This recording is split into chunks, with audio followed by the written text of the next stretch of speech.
lagi kita bersama dengan narasumber kita Romo Joni.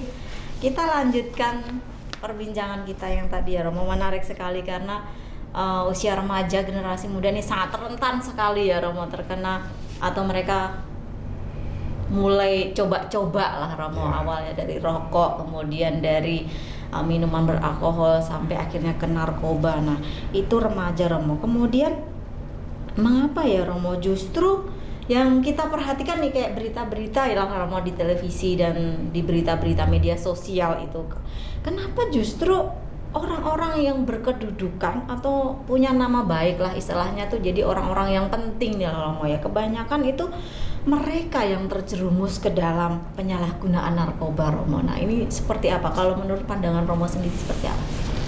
Kalau saya lihat mengenai orang-orang yang terpandang, tokoh-tokoh itu sebetulnya mereka menggunakan narkoba ini untuk menambah kepercayaan diri. Jadi di luar ketagihan, tapi tujuan mereka itu adalah untuk menambah kepercayaan diri. Nah, disinilah sebetulnya narkoba ini tidak hanya berbahaya bagi orang-orang yang beruang atau berduit, tapi kalangan masyarakat rendah pun juga menggunakan narkoba. Cuman biasanya mereka tingkat atau harga barang yang dibeli ya itu yang sesuai dengan kemampuan mereka. Jadi narkoba atau barang-barang ini tidak hanya menyasar pada orang yang terpandang saja, tapi kalangan bawah pun juga banyak yang menggunakan. Jadi tadi cuman harganya, kadarnya juga berbeda. Nah biasanya yang saya tahu kalau kalangan bawah itu biasa dari obat-obat generik yang dijual bebas di pasaran, cuman dipakai dengan dosis yang sangat tinggi. Nah, alasan mereka mudah didapat dan resmi ya, karena obat-obat batuk, obat flu. Nah, untuk kalangan atas karena ada uang ya, dia memilih barang dengan harga dengan mutu yang berbeda. Nah, cuman saya lihat kalau untuk para petinggi, tokoh-tokoh masyarakat itu memakai itu biasanya untuk menambah kepercayaan diri. Nah, itu menarik sekali Romo, ini untuk menambah kepercayaan diri. Tetapi namanya tokoh masyarakat nih Mo, otomatis kan mereka dipandang, kemudian keseharian mereka kan juga otomatis disorot oleh masyarakat. Nah, mereka juga pasti di tengah masyarakat ya memberikan sesuatu yang sekiranya penguatan lah kepada masyarakat nih. Nah, kalau di dalam agama Buddha sendiri nih bagaimana Romo? Kalau misalnya ini ya Romo, ada nih misalnya di kalangan Buddhis sendiri nih, dia itu ya terkenal mungkin memang di kalangan umat Buddha ya, pokoknya ya termasuk orang yang terpandang gitulah Romo ya, mungkin orang yang penting dalam lingkup keagamaan gitu. Tetapi karena untuk meningkatkan kepercayaan diri, jadi dia akhirnya konsumsi itu terus-menerus, akhirnya menjadi pemakai yang seperti kecanduan gitu Romo. Nah di dalam Buddhis sendiri seperti apa Romo? Ya itu tadi, apapun alasannya, penggunaan obat-obatan itu adalah pelanggaran. Sebetulnya yang membuat percaya diri ini adalah pikirannya sendiri kan. Nah akhirnya merasa kalau tidak minum obat itu dia nggak percaya diri. PD-nya kurang. Ya, gitu jadi meskipun alasannya untuk supaya percaya diri lah, supaya apa? Ya tetap penggunaan. Nah tetap pelanggaran. Tetap pelanggaran ya, berarti tetap melanggar ya. Tetap jadi melanggar. memang di dalam Buddhis sendiri itu tidak dibenarkan ya Romo ya. Ya itu karena itu hanya permainan pikiran sebetulnya kan. Nah seperti orang mungkin kalau nggak pakai parfum, ya kan, di pergaulan dia minder. Nah itu kurang lebih lah menurut saya. Jadi dengan minum obat itu dia merasa, aduh saya ini kayak pede banget ya. gitu ya. Padahal kadang-kadang kan pernah sih kita lihat di televisi artis-artis, begitu pengaruh obatnya mungkin turun atau bagaimana kan akhirnya nggak connect sama yang wawancara tuh kan. Iya. Ya itu akhirnya belepotan. Jadi sebenarnya cuma permainan pikiran sebetulnya. Iya, karena ininya jadi nggak sadar tadi, melemah ya Romo. Seperti misalnya kalau kita pergi ke tempat yang kita takuti, kita memegang liontin atau buku suci, nah itu merasa pede, merasa ada yang melindungi. Nah saya rasa seperti itulah, cuman ini kadarnya bukan pelanggaran. Oh iya, berarti ini memang yang utama nih faktor pikiran ya Romo. Sendiri. Karena sudah terdoktrin tadi ya, sudah terbawa ke alam sadar bahwa oh saya sudah bawa ini, berarti saya yakin nih saya bakalan beres lah semuanya. Dan itu juga mempengaruhi saraf-saraf kalau narkoba tuh. Jadi karena apa ya, namanya zat kimia, ya, akhirnya apa yang efeknya itu semuanya adalah palsu sebetulnya itu. Ya itu tadi palsu aja sebetulnya itu. Dia merasa pede, ya kan? Nah, akhirnya padahal itu cuma sementara aja ya, sesaat aja. Gitu lah. Makanya akhirnya setiap mau tampil, dia selalu mengkonsumsi itu. Lama-lama nggak tampil pun tetap mengkonsumsi. Ya, karena itulah. Tadi sudah apa ya? Ketergantungan, ya betul. Ketergantungan awalnya dari coba sekali, 2 kali, 3 kali, wah jadi kebablasan. Seperti kata-kata berbohong. Saya berbohong untuk kebaikan. Nah, di dalam agama muda berbohong tetap berbohong, betul, ya kan? Betul. Semen dengan ini narkoba kan?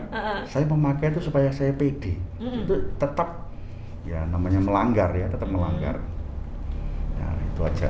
Iya, jadi memang sebetulnya di dalam budi sendiri itu sangat tidak diperkenankan sekali ya Romo, karena memang sudah ada setiap kali kita membaca parita, kita melakukan puja bakti, kita mengulang kembali ajaran Buddha, salah satunya itu sila ya, sila Romo. Sila yang merupakan panduan kita untuk menjalani kehidupan kita sehari-hari, dan di sila itu ada sila kelima ya, mengkonsumsi makanan dan minuman yang hasil dari penyulingan sehingga menyebabkan kesadaran kita melemah. Nah, jadi kita tentunya memang harus benar-benar sadar, kesadaran diri, kepercayaan diri kita tuh kita tingkatkan dari dalam diri kita, bukan karena hasil kita konsumsi obat dan segala macam ya Romo ya. Baik Romo, nah kemudian sebenarnya apa sih Romo yang menyebabkan orang itu ingin coba-coba gitu nah Romo? Sebenarnya apa? Padahal sebenarnya sudah tahu kalau itu akibatnya bakalan buruk untuk dirinya sendiri Romo.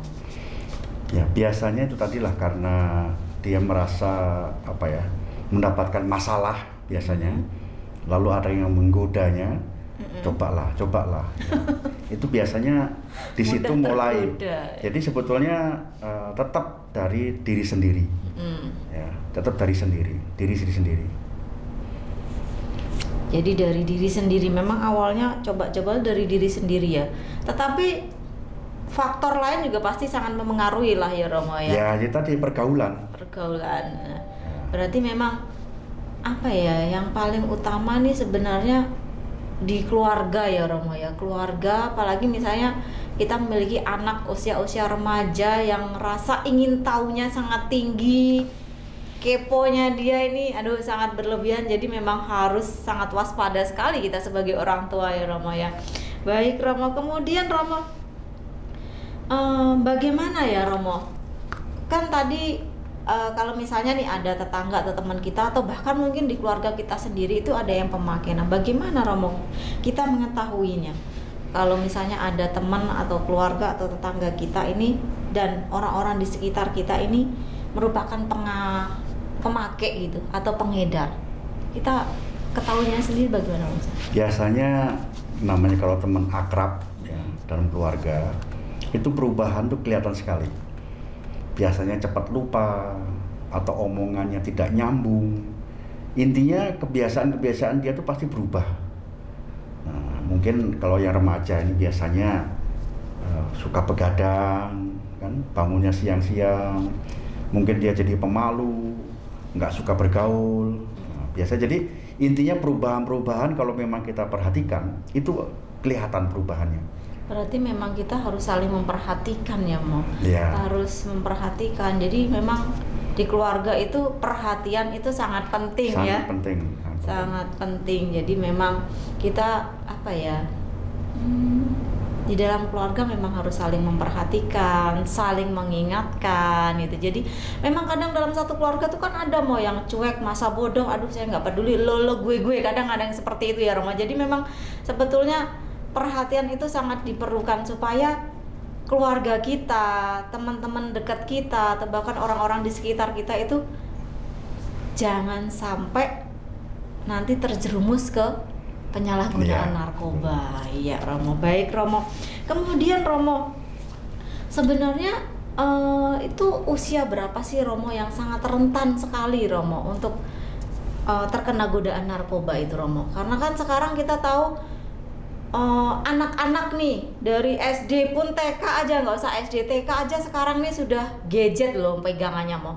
Kadang kan kita mungkin sebagai orang tua kadang kan nggak setiap hari kita mengontrol apa yang mereka lihat kan Romo. Nah sebenarnya dari usia berapa Romo yang sangat rentan sekali loh Romo? Ya sebetulnya usia-usia sekolah ya, usia-usia sekolah, apalagi mungkin SD. Nah, itu kalau kita lihat kan dari jajanan-jajanan, permen-permen, biasanya kan sudah ada yang mengandung itu.